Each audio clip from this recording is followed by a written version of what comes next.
Sat by a lake with Scott Stone I am Scott Stone. and Joe Pizza Rosati. Yes, welcome everybody. Middle name is Pizza. Yeah, is that your middle name? Giorgio. Giorgio. Oh, Jesus. This is like an Italian sandwich. It is. An Italian sandwich Or on tiramisu, I think, maybe. an Irish lake. You can be the bitter coffee in between the mascarpone. I don't want to be between it. No. No, I love being between these two guys. Because this is the TruthStream guys, right? What are you guys doing in Ireland? I'm running the show now, okay? What are you Yes. doing in Ireland? We're visiting an amazing retreat center run by two really cool dudes, Mark and yeah. Gary. Oh, yeah. And sometimes Mark is also Gary. Yeah, I was. Sometimes Joe is also Scott, and Scott's also. I know, I called him Sean the other day. Every once in a while, there is a Sean Stone. We've had him on the show. Oh, there is, yeah, you're right. Yeah. Yes. So Well, there's a castle behind us. Yeah, where are we, And Mark, tell me about the castle. So this is called Loch Key, right? It's beautiful, isn't it? It's gorgeous. And behind us is a castle in the lake known as McDermott's Castle by some people. And it's a very historical place. It's one of the few castles, probably the only castle in the world, where a whole army was raised against it by King John about 1,000 years ago. Don't shoot me on the dates if you're watching this. For unknown reasons. Because it has no strategic significance. It's not on a hill. Right. It's in the middle of a lake. What's in the castle? Who knows? So why do you think it's there? Well, I have a lot of theories about it, and I've spoken to a lot of people, including the owner. There's a local man called Sean who owns this castle, who I think is the caretaker of this castle. But what interests me the most about this castle is the fact that 100 years ago, Ireland's most famous poet, W.B. Yeats, who's from Sligo, which is about 30 miles down the road, and a man called Aleister Crowley were here, and they were members of the Hermetic Order of the Golden Dawn, which traces its way back to Egypt. The Egyptian links with this country are astounding when you look into them. If anybody watching this has never read Island Land of the Pharaohs, it's well worth a read. You've got to watch the wind on this thing, because it talks about lots of things, especially the black magic that was put upon this country. 16 layers on Ireland compared to 2 layers on other countries, which explains a lot, because this country has been hammered and hammered and hammered over centuries and centuries and centuries. My own grandmother left this country as a baby in 1918 from Limerick. She was born in Limerick, and we can't. I have yet to find out exactly why that happened. What I do know is, when she got to England, she married my grandfather. He came from a well-to-do family, and they basically cut him off for marrying her. This is how bad it was. The division and hatred that was fostered by the dark forces behind all of this. You know, when I say all of this, I mean, when I grew up in England in the 70s, English people were afraid of Ireland because of the IRA, the troubles in Northern Ireland, the division in this country, the division between the English and the Irish, and between the Protestants and the Catholics. Divide and conquer is their modus operandi. Even this town nearby in Boyle was a garrison town, but it was also a town that was split down the middle, and the scene of many fights. There was a woman whose head was blown off by leaning out of a window, and I think in 1921 or around that time. From what? From a rifle shot, because battles in the streets and stuff. So Wow. the whole country has been divided for a very long time, but I think that is changing. And the other thing that's really interesting about this loch, apart from the fact that it's called Loch Key, key to the loch, I always find that quite amusing. There'll be people in the comments now going, "No, you don't know nothing," but I do find that interesting. If you look over there, just above those trees, there's I interviewed Dr. Eamon Ansbro about a year ago, and he showed me video footage of a cylindrical metal UFO right above those trees, filmed about 20 years ago. He also interviewed people in this lake 25 years ago who'd seen ships here I've spoken to lots of people locally, including one young man who was about 23, 24, who overheard me talking in a cafe about the UFOs, and he said, I'd have thought you were mental a couple of years ago, but he was here 2 years ago, round the corner from here, and he saw a white light fly around one of the islands here, and it was zapping the island with bursts of light, and the whole island was glowing. I think it was, I can't remember if it was blue or green that he said, but there was also there's been a couple of famous UFO crashes here. The most recent one was in 1997, and that was in the Curlew Mountains, which is just up the road from here. And apparently, I wasn't here then, but apparently the Men in Black came out, the American military came out of nowhere, and the whole place was cordoned off. And people won't talk about it if you ask them directly, because the government and the RTE made fun of people. I've also met, I think it's 3 guys in their 70s now who had a close encounter of the third kind in the Curlews. I think it was in the Curlews, and they actually saw a ship, all 3 of them. And I've heard directly from them, but the national TV company here took the piss out of them, basically, so they don't talk about it anymore. Right. And they ridicule you. And when after the UFO crash in '97, that attracted Eamon Ansbro, who's an actual astronomer who's worked for the Russian Space Agency, the European Space Agency. He's an academic astronomer, and he moved here after that crash and set up an automated UFO detecting telescope, and he's recorded tens of thousands of them, and I think it's about 18 of which are irrefutable evidence. And they also attracted another woman called Betty Mailer, who I never met, but I was close to meeting her, but she passed on around 2011. And Betty was a real character. She was the kind of woman that, according to stories, I never met her obviously, but according to stories, and I know a lot of people that did know her really well, she would pick up her kids from school by landing on the rugby field in a biplane, and then picking them up to go. She's a real character, and she used to bake cakes. Everybody loved her, or most people seem to have loved her. And she ran UFO conferences in this town, funded it herself, and she set up the UFO Society of Ireland. And she was always on national page. She brought a lot of tourism. She brought a lot of attention to Boyle. Apparently, she was in this lake in a little boat, often with divining rods. Oh, and the locals will say, "You're looking for the little green men, Betty." And there's a lot of humour around it, but it's also a very serious thing. And the amount of people that have seen what I call them ships, small white lights that move around, zipping across this lake. There's also a story of a couple of American tourists. A serpent sighting, right? Is that? Yeah. Is this a serpent sighting of some sort? That's right. Water serpents, right? Water serpents, yeah. So 2 Americans, a husband and wife. I think he was ex-military. This is the story I've been told. We're here in 21, 22, and they were out by the castle, and they were in the reeds, and there's 2 serpents apparently came out of the water, made of water. Just in the last 5 years? Oh, no, 3 years ago. Oh my God! That terrified them, and they, got to the shore, and the story is they got on the first plane out of Ireland, and she said, "I ain't never going back," Wow. So there's a lot of interest, and just around the corner down there is allegedly a vampire grave, where all these skeletons have big stones in their mouth like that, which is how they used to bury vampires. And there's Wrong way around, right? Yeah, and there's very few of those graves. And that was an archaeologist, I think, discovered that. And that was now near where Maureen O'Sullivan grew up or lived, who played Jane in the Tarzan movies from the 1930s with Johnny Weissmuller. There's a plaque to her in town.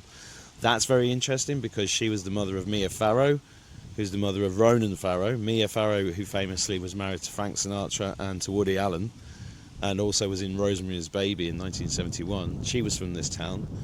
And her son, Ronan Farrow, was a writer at the New Yorker that Ricky Gervais referenced in the 2019 Golden Globe Awards as one of the guys that was outing Hollywood paedophiles within the media.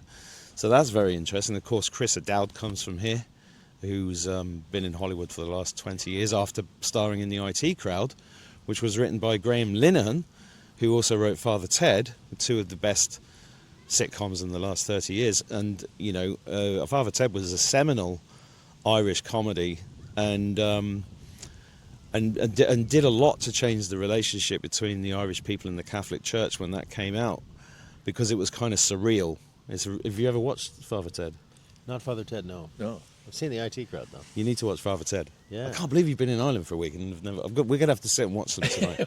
We need another week in Ireland. You do? Yeah, we do. You do. So, and then that links through to, so Chris O'Dowd's interesting because he grew up here. He made a sitcom set in this town called Moon Boy.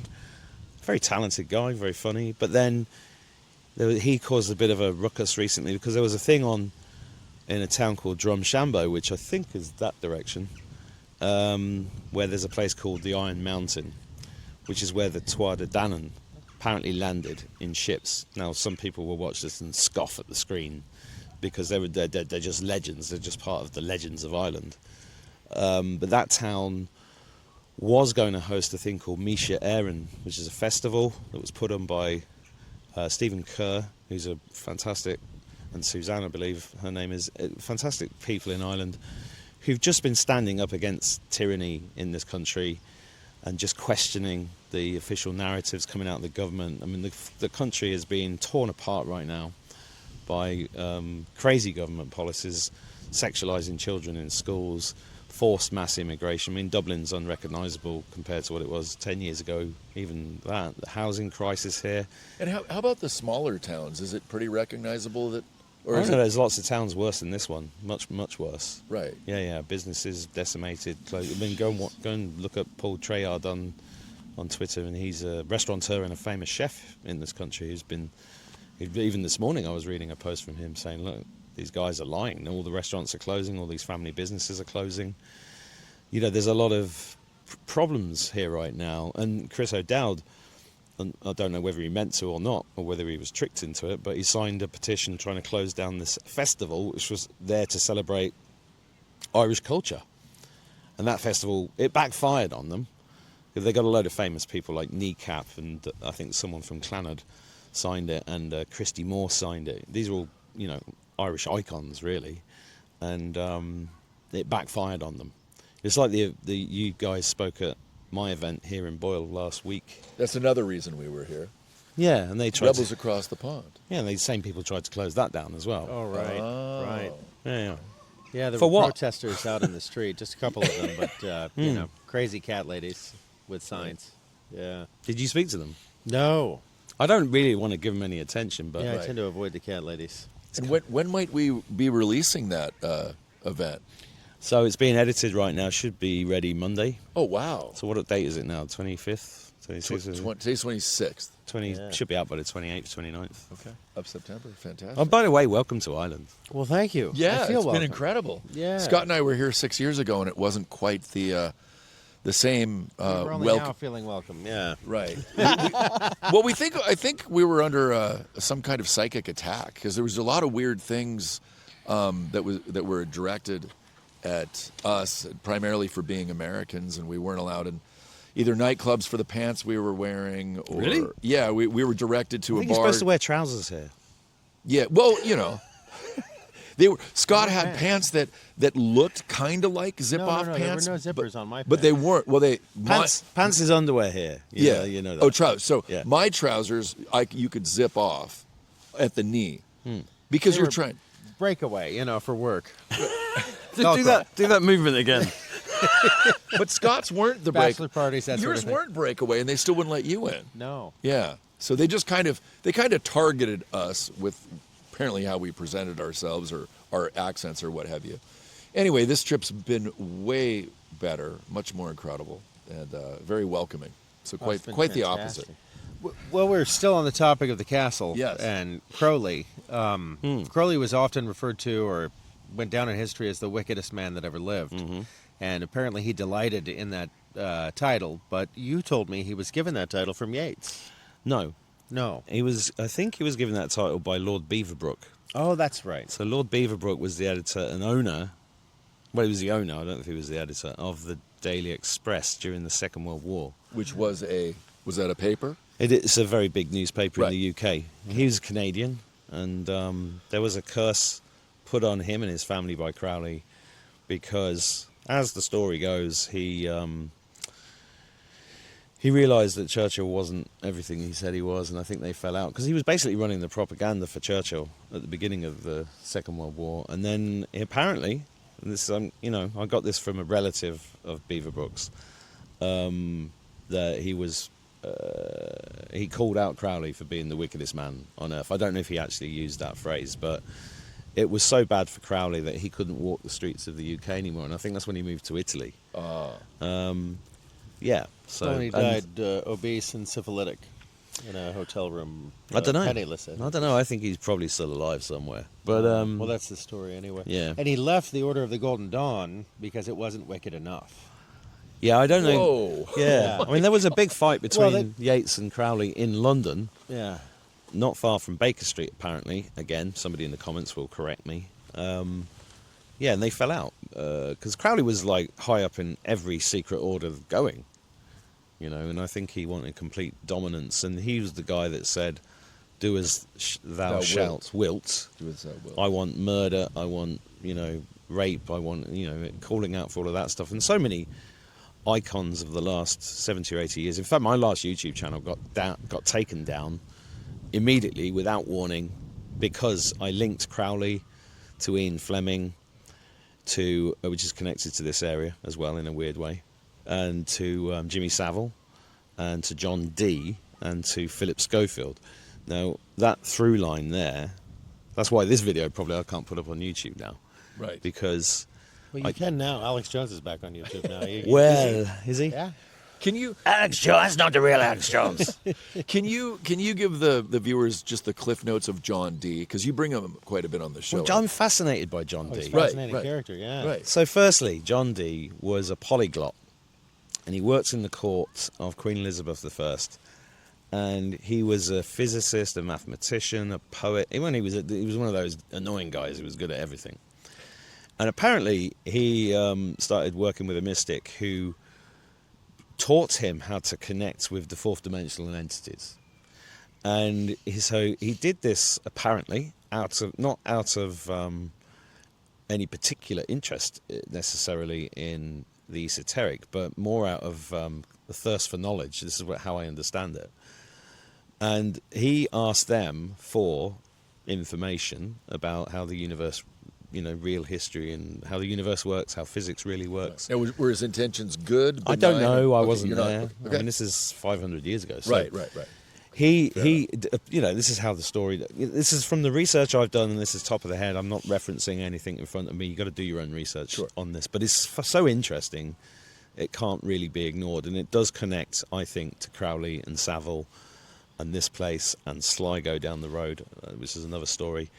And don't go into all of that today because there's a lot of fudgy areas there. Yeah. But with Crowley, with John Dee. Apparently, he did a deal with the fourth dimensional entities. In exchange for the knowledge, he had to supply them with something, and that something was not pleasant. And he got overloaded apparently with the information that was coming in, and recruited scholars, and set up the University of Oxford and Cambridge. I'm not sure exactly which one he set up, whether it was both of them or one of them or maybe more. But then these notes were written into books that remained in secret vaults for centuries, not unread, being read by people that followed, had to carry on with the deal, I guess. And see, Crowley was famous for calling in an entity and communicating. There's a famous picture of it. It looks a bit like what we'd call an ET.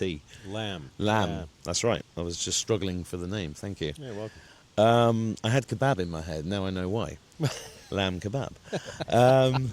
Stick him on a steak. You can just call him kebab. I think that's Kebab, yeah. hilarious. I like it. You just take the piss out of demons because they don't like it. But anyway, John Dee did this, and the other interesting thing about him is he signed his letters to Queen Elizabeth I 007. Oh. Really? Which is shorthand, I believe, for Tubal Cain. Tubal Cain was the grandson or great-grandson of Cain. That makes perfect sense. As in Cain and Abel.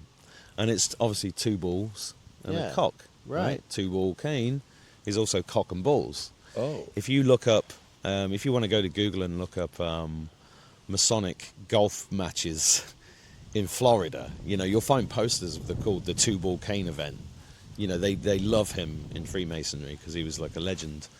And then, of course, being on the Cain line, the word cannibal comes from Cain ate Abel. He ate his own brother. So cannibal comes from that. Cannibalism is down that line. The Canaanites, Canada. I mean, the list goes on. The Facebook logo is a reference to Tubal Cain as Correct. well. That's right. Yeah. Yep. And the Egyptian ties to this area remind me of the Egyptian ties to Crowley. The Bible, if you were, for Thelema, his religion of sorts, was channeled through his girlfriend Rose in the king's chamber of the Great Pyramid at Cheops in Egypt. And there's another Egypt reference. Well, and also John Dee was a magician. So he apparently said to Queen Elizabeth I, when Spain was going to invade England, they raised the whole armada, so the whole Spanish navy was sent to come and invade England, and he said to her, "You don't need to raise an army, I'll sort it out." And then he came to Ireland and then went to the coast of Sligo and sank the Spanish armada, not 2 times, but 3 times. Right? And just down the road, half an hour away, you'll see there's a big festival remembering the armada. So this is a real thing. But what's also interesting about it is that just beyond Sligo is where Mountbatten lived. Mountbatten was Prince Charles's sort of uncle. I think he was his uncle. And he was murdered, allegedly, by the IRA in 1978, 79. And he had 2 boys on the boat when he was blown up because he was a really famous paedophile. Everybody knew he was a paedophile. And, of course, he was in the royal family. And how that related to Charles and his childhood, God knows. But I have a theory that the spot over there where Mountbatten lived is the same spot John Dee sank the Armada. It's just a theory. So it's all connected. Whoa! Well I rescued. was Well wondering rescued. if that might happen. So look, that's Crowley. He doesn't like this. I was like, I bet there might be something that happens like that. Yeah, you're right. We're talking about. It happens all the time around here. Sure. Okay. Just adjust that. This one's working. Yeah, try Maybe I had that wrong. try harder. Try harder. It was up because you had the castle in the background. It was up. That's right. Yes. That's good. We just keep all this in. It's fun. Yeah, these clouds, by the way. Oh, did you see that? Where's that picture that was taken this morning of the? Oh, the UFO. Oh, it's 100% a UFO. Let me dig it out. And See if I can show everybody. Yeah. Because we have somebody here from Canada called Leaf right now. Yes. And Leaf came down Lock Key this morning and took this picture, which I posted on social media this morning. There's a reason I didn't take the case off the phone, and that was the exact. Well done. You did a great job there. Yeah, see if I can show everybody this picture, because Yeah, it's in the WhatsApp group. I mean, it's such a UFO. It's ridiculous. And Here it is. Here it is. Mark, we won't get too in the details here, but Can you see this picture? it's all. You know what? I'll put it up. Yeah. Let me just show it to this There we camera. go. Can you see that? Oh, that's the. Yeah, there it is. So there you go. UFO right over the castle, right behind me. And those interested in Sligo and Ireland that's a UFO, and right? Donald Marshall, we're going to be putting something together on those topics about what's been going on in Sligo. Underground, we'll leave it at that. Well, there's a lot of stories around it, and Right. I don't try not to go into things that I can't prove, but yeah, there's a lot of interesting stuff about the Knights Templar, about this. Excuse me. There's also theories about this whole Sligo area being the Garden of Eden, or being the place where Noah first landed after the floods. I can't verify any of that, so I don't go deeply into it, because I can't verify a lot of the stuff about John Dee. But what I would say, if you're watching this, is do some research, Right. because it's not just connecting this area; it's the whole world, right? You know, Crowley was a global phenomenon. Oh, absolutely. You Still know, is. Still is. I mean, look at all David Bowie's last album, Black Star, was it? It was all, Crowley references. I mean, Crowley was on the cover of the Beatles' Sgt. Pepper. Yep. Yes. And there's a lot of reference, And Jimmy Page worked a lot with Crowley from Yeah. Yeah, well, Jimmy Page purchased the estate on Loch Ness, where That's right. Crowley allegedly opened a portal and then neglected to close it. Caused a lot of problems. And that's where Jimmy Savile had a house up there. Yeah. And there's a famous picture of Jimmy Savile with Prince Charles. They were best friends. Charles left Jimmy Savile a note, a Christmas card or something, saying, "Your country will never know what you've done for it." And, you know, they were literally best buddies. And Savile was, we're going to talk about Savile for a minute. I mean, this is a coal miner's son, but he was the seventh son or something. And this guy was a DJ.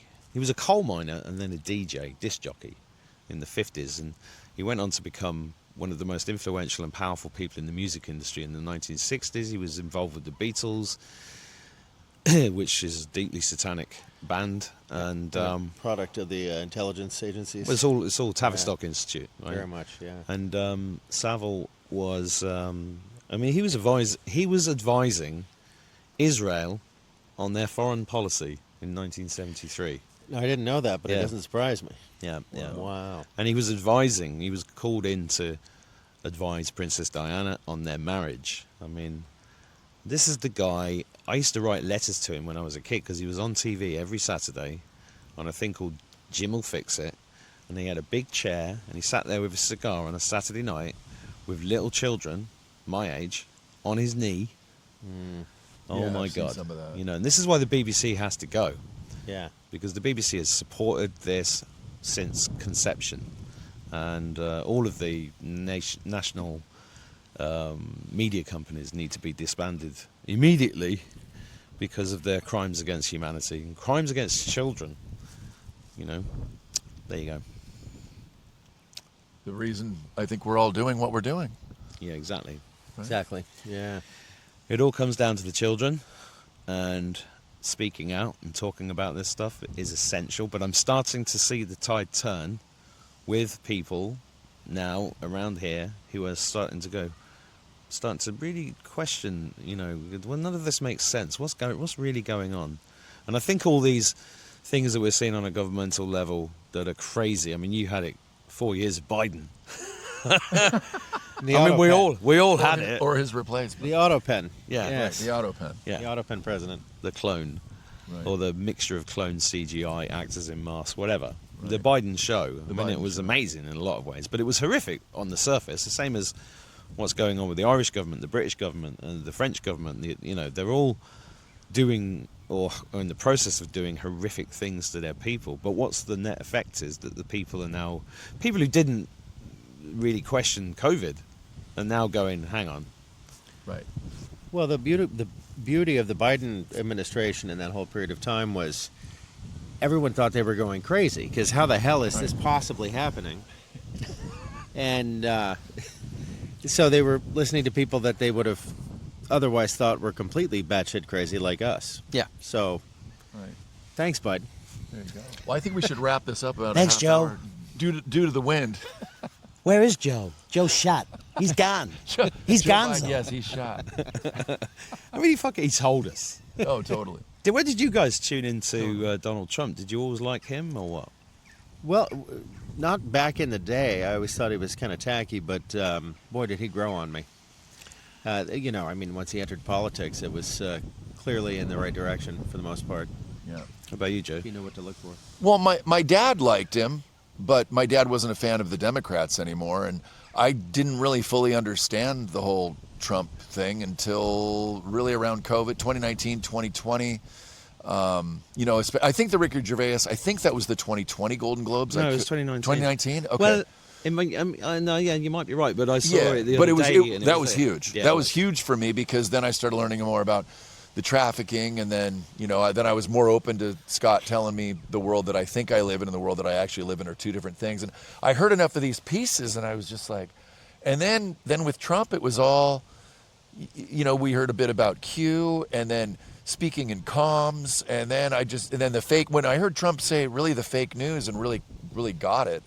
Then it all kind of made sense. It all came together. So it's probably really 2019, 2020 for me when I really got more in line with what Trump was doing rather than because it was just kind of I didn't really understand what he was doing, but at the same time, why would he give up everything that he had in order to do what he's doing. And then I was like, wow, okay. Yeah, and things are shifting right now, aren't they? Yeah, I mean, I think they've completely shifted more or less. We're just more and more is being revealed as we go. You know, I think this is a battle that's been fought largely in secrecy. Maybe not even so secret, but you know, I'm a big fan of the John Wick movies, and if you'll notice in the John Wick movies, there's these fight scenes and gunfights and everything going on amidst a crowd of people, and they just continue to dance, and they're completely oblivious for the most part to what's going on. They don't react to the fights. They have their own currency, they have their own ways of doing things, everything's underground, and I think that's a metaphor. I think they're telling us an awful lot in those movies. I need to watch those again. Yeah. Or watch them in the first place. Yes. Yeah, I'm getting a bit worried about the wind. Yeah. here. Well, I think, how do we want to wrap it up, guys? It's been amazing to be in Ireland and to come visit Mark and Gary at Live 5D. And thanks for having the Rebels across the pond. And they've been amazing hosts to the guests that have joined us through TruthStream and joined Lewis Herms on his retreat prior to ours. So we're very appreciative to be here. Yeah, through Live 5D, I mean, so many modalities. I feel so good, it's not even funny. It's an amazing time right now. To be experiencing this is, on top of it, it's just got me over the moon. Yesterday we did seaweed baths over on the coast, not far from Sligo, right? Yeah, and and they heat the seawater, and you know you lay in a bath full of seaweed and just absorb these minerals. I figured out why I was so tired last night. Yeah. It was all the magnesium. Yeah. And I slept. I slept like a baby. It was amazing. So. What, with your thumb in your mouth and shissing I know. and I was napping? walking right into that one. You were. Yeah, for sure. And Mark, just so people know that aren't familiar with, just give the cliff notes on what Live 5D is for our audience if they're not familiar. Okay, so live5dhealth.com is the website that explains it. It's a long story, but basically myself and a guy called Gary decided to open a healing center because people were dropping dead. You know, one of my friends, he was multiple vaxxed. I said, "You're in trouble, you're going to drop dead," and he did. And I had anyway, so we set up this place with things that replicate nature, ancient wisdom plus cutting edge technology, to be a flagship place for people to go to once they realized that they are ill, right? It's because nobody is sick, they're toxic. This is a fundamental thing that people need to understand, and there's no such thing as disease. There is just dis-ease caused by toxicity. This is what Trump's and RFK's talk the other day about autism is about, starting to undo, so that people start to realize that the toxins that have been put into their bodies, and literally they have been put into their bodies, whether it's via a needlecraft or whether it's via Food, the air, the food, the clothing, right. everything. Water, especially the water. big emphasis on water. they're going to be Yeah. changing the fries and the burgers at McDonald's of all things. Yeah, this is good. This is how I think And that's an example of it. It is, Yeah. yeah. Consciousness is shifting, and a lot of these things are shifting. We just felt like it was important to do something. Instead of just being a mouth on the internet, I wanted to do something. Gary agreed, let's build a place. And we didn't even think about it, we just did it, and it happened. We've had 850 people around the world to want to franchise in it. We didn't do it as a business, but it needs to be like a franchise for it to be a self-funding physical location where people can heal, talk freely, trade in the private, and really it goes back to what Buckminster Fuller was saying in the 1950s. You can't fight the system. What you can do is build the system that you want to see. So that's what it's really for, and it's been a real privilege and honour and fun to have you guys here in the west of Ireland, which is an amazing country, right? And Amazing. Ireland is an amazing country full of amazing people. It's just really got is. infiltrated and taken over by Satanists, Yep. and that's what this war is all about, getting rid of these scumbags who've committed horrendous crimes on children and humanity, not just in Ireland, but worldwide. And, you know, in the UFOs and everything here, and the true history of the Earth and everything else is all part of that journey. Yeah. Well, and hanging out with Mark, you could make the Congo fun, I think, or Gaza or something. You know, we have a blast with this guy every time we're with him. And Yeah. It's been our honor and privilege. It's been so good to be here, and we'll be back. Yep. Well, for I look sure. forward to it. I look Yeah. forward to it. I want to come back Good. to the States as well. I mean, Oh, you must. the tide is turning. It is. Indeed. And if you aren't familiar with us, I'm Joe. Yeah. That's Scott. We're TruthStream. And this is Mark Attwood. Yeah, from this is a joint show, really. Yes, Yeah. Adventures in a Cosmic Suit. Which is what we're having. Exactly. Exactly. Yeah. Beautiful. TruthStream is on where? Rumble. Rumble, yeah. If you go to Linktree, TruthStream, everything's there. But primarily Rumble for the long content, and the shorter content is on X. And I think we're going to have a larger presence on YouTube again finally because, you know. They're letting us back in. We'll exactly. We'll see. We'll see. Our old channel might be up. Who knows? I saw some new old channels pop back up yesterday. Oh. I've not had the email saying you're allowed back on, but We'll see. I mean, I've got a YouTube channel, but it's the third one.